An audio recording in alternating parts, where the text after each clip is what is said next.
Thanks very much. Thanks, Stephen, for the introduction, and to the Diggers Festival for inviting me up here to talk actually mainly about the leftlers, so about the Diggers. The talk at any rate won't last 90 minutes because I don't want you guys to end up like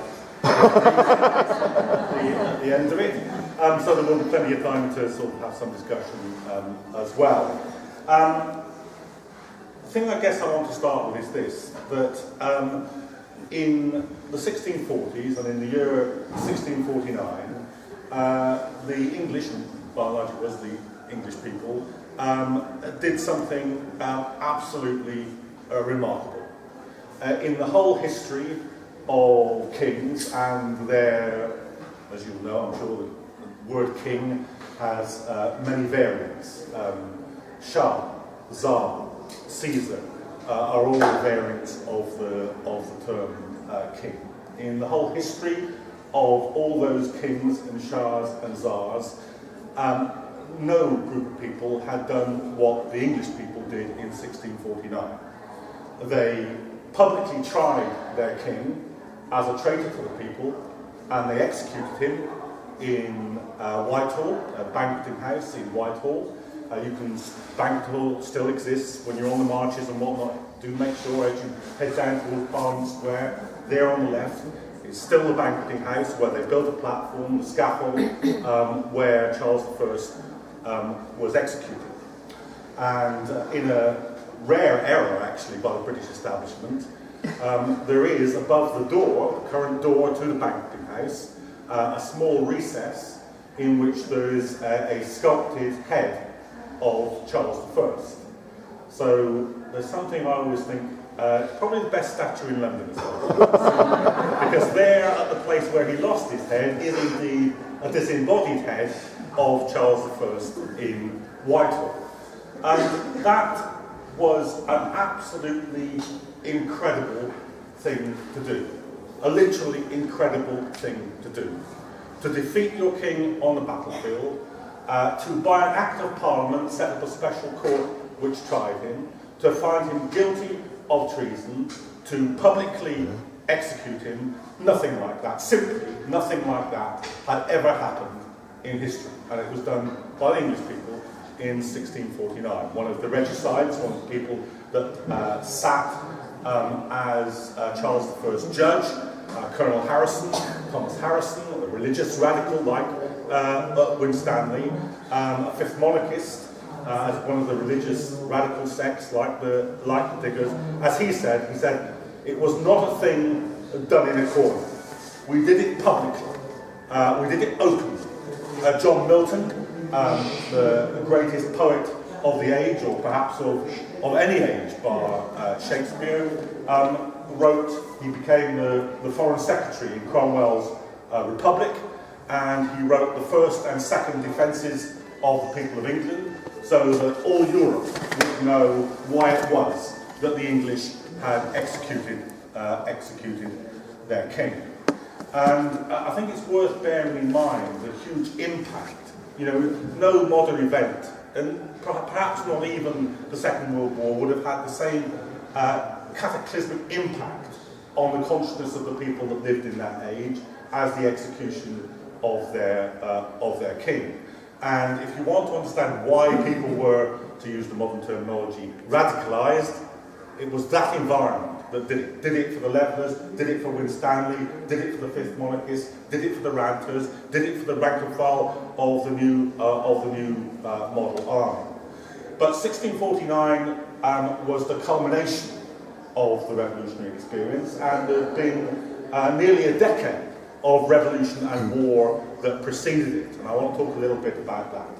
About the society that Gerard Winstanley and the Levellers, like John Lilburn and John Wildman and Edward Sexby and many more that I'll mention as we go through, about the society they lived in. Because if we're to understand quite how radical they were, and to understand what can and what cannot speak to us today, we need to understand that the 17th century England was a very different world than our world now. It's famously said that the past is another country, and even though this was still England, the past of the 17th century is definitely another country.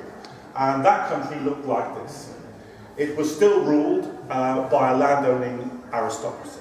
The king and his court were first and foremost landed aristocracy. Below them, there was a layer of emerging merchants and manufacturers. And it was that group of people, the so-called middling sort, who drove the revolution forward. They weren't the majority. You know, it's a mistake to compare what happened in the English, or indeed the American or the French Revolution, with later workers' revolutions. These people driving this revolution weren't the majority in society. They were a very ideologically motivated, very purposeful social layer, quite different in many ways to the landed aristocracy. Their wealth was rooted in trade and in the beginnings of a manufacture, not in land. And they wanted a society which was open to that way of making money, because the aristocracy and the monarchy wasn't open to that way of making money. If you wanted to produce anything, pins, cloth, bread, wine, anything, you had to have a charter given to you by the monarch. The big chartered companies, the most powerful of which was the merchant ventures. Not very many poor people, even poor middling sort of people, got into the merchant ventures. They were monopolies. They held a monopoly granted to them by the king, and if you didn't have that weren't part of that corporation, you couldn't trade. And the authorities would try to, they weren't always successful, but they would try to stop you trading or working in those areas. The middling sort wanted to break that system open, and to do that, they had to attack the monarchy, and they had to attack the way in which the king controlled the society. The other thing that was different about it was the church. The church was out of all proportion compared to anything that the church is in modern Britain, the primary institution of the exercise of ideological and material power. The church was a massive landowner, a very wealthy institution. It controlled certain courts. For instance, the courts that decided who could print and who couldn't print books or pamphlets were church courts. You were prosecuted if you produced illegal pamphlets by a clerical court. Moreover, it played the same role in 17th century society that the media, plus the civil service, plus the education system plays in this society. And going to church was compulsory. If you didn't turn up in the state-appointed church of which Charles I was the head on a Sunday, you could be fined or imprisoned. Fined and imprisoned, often. So you were compelled, legally compelled, to attend the church, and the hierarchy of archbishops and bishops would preach the word not only of the Lord, but actually probably more likely the Lord of the manor, and the state agreed, monarch agreed version of the Bible.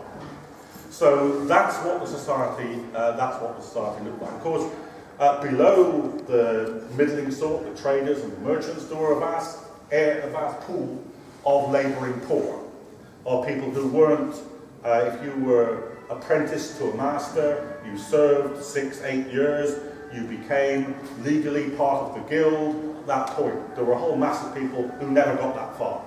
That was what the middling sort did, the second sons of gentry, people who weren't going to inherit land themselves. They were sent off often to London to become apprentices and join the middling sort. But below there were journeymen and day labourers and agricultural workers, but we shouldn't imagine they were working class in the modern sense. They worked, they laboured, but they had neither large organisations of which they were a part, or large workplaces of which they were a part. This was a patriarchal society in the literal sense of the word. The master, the household was the unit of production. The master was not just master over his family, but over the apprentices that he was training as well. They were essentially a loco parentis. They played the role of parent to the apprentices. These are young people who were in their thousands in London, 16 to 18, 20-year-olds in the city of London who worked in the house of the master. So that was the unit production. You know, Large mines or factories were very not, some of them existed, but they were very, very rare indeed. And the labouring poor didn't have the consciousness, let alone the organisation of the modern working class. So when the middling sort began the revolution against through their parliamentary representatives against the king, they often had the support of the labouring poor, but they spoke in terms of middling sort, spoke in terms of their own class interests, not the interests of the labouring poor, even though the labouring poor could be engaged to support them because of a common hatred of the hierarchy of the bishops, of the king, of the lord of the man. Now, the people who drove this revolution forward were exactly these people. Often, let's talk about some of the ways in which they came together. Because the church was a state church, and because increasingly Charles I used it in an instrumental manner to further a very high church, semi-Catholic notion of what church worship was. There were the altar rails here, this kind of altar rail, that kind of altar rail, to be absolutely all the decoration that was in the church. This was regarded by many people, and especially by the middling sort, as a kind of heresy, as a kind of religion that they didn't want to practice. Why? Because England had been a Protestant country since the dissolution of the monasteries under Henry VIII. As a Protestant country, it was a reformed religion. It was a pared down religion. It was a simplified religion. It wasn't like Catholicism with its hierarchy of bishops and archbishops and ultimately the Pope. It didn't go in for ceremony and decoration and stained glass. So when, for instance, the New Model Army began to fight the king, many religiously inspired radical troopers would burst into the churches, rip down the altar rails, stone, they did in Westminster Cathedral, stone the stained glass, take the baubles, as they called them, and chuck them out, and often in a sign of defiance they quarter their horses in the church. In St Stephen's Chapel in the House of Parliament, where the Commons sat, Cromwell Station had the horses stabled in there. In Westminster Abbey, the horses were stabled there.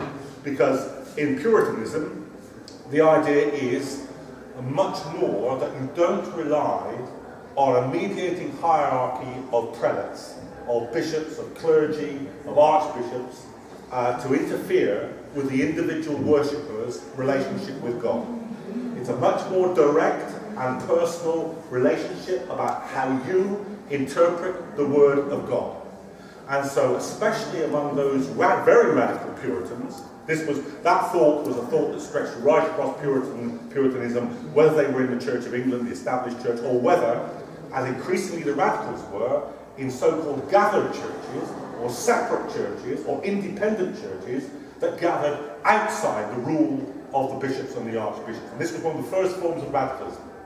Free speech, the notion of free speech, enters English politics as freedom of religious worship, which is a thought we might want to think about today. The right to worship your God in a place of your choosing and in a manner that you should choose was one of the first political rights demanded in the English Revolution, and the abolition of episcopacy, as it was called, the rule of the bishops and the archbishops, that was one of the first demands.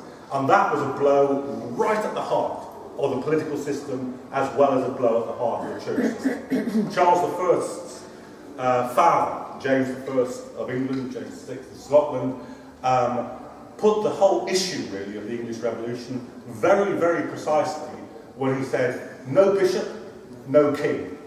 Get rid of the bishops and you kick away the prop that holds up the monarchy. So religious radicalism and reformed religion and being able to gather outside the state-established church in gathered independent churches, this was an absolutely key thing. And all the radicals of the English Revolution, from Oliver Cromwell through to the Levellers and Gerald Winstanley, were religious radicals in this sense, because to be a religious radical was to be a political radical. They were inseparable.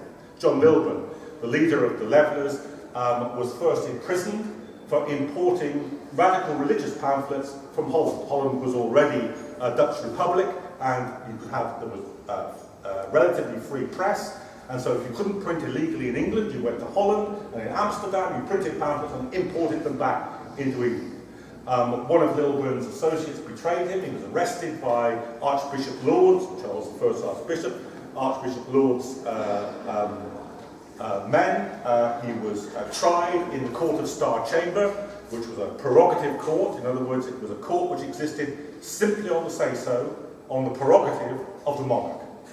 And the main form of conviction in the Star Chamber and other prerogative courts, the Court of High Commission, was a forced confession. That the prisoner was forced or tortured into admitting their guilt, and that was enough to convict them. Lilburn got the name Freeborn John Lilburn because he defied the Star Chamber and said that no freeborn Englishman should be brought before a prerogative court and forced to condemn themselves out of their own mouths. For this, he was thrown into the Fleet prison in so-called because it was on the River Fleet, where the end of Fleet Street is on the city side now. And then he was tied to the back of a wagon and beaten with a three-string